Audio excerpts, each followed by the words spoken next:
The rock elements a little bit more rock-like, because they were last week they were too similar. Like it was whatever the seating material was and whatever that rock thing was the same.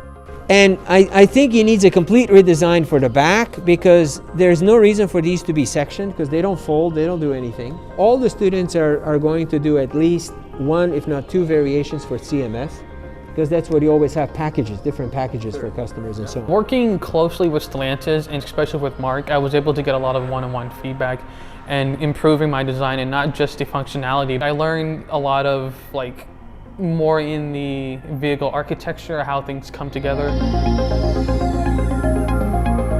I think I've learned quite a bit about just proportioning, specifically the front end of the vehicle has been, both the front and rear, I've had to work a lot on proportioning those ends of the vehicle. From your sketch to this looks a little too happy, kind of like playful compared to your sketches. I feel like it's a little stubby and tall.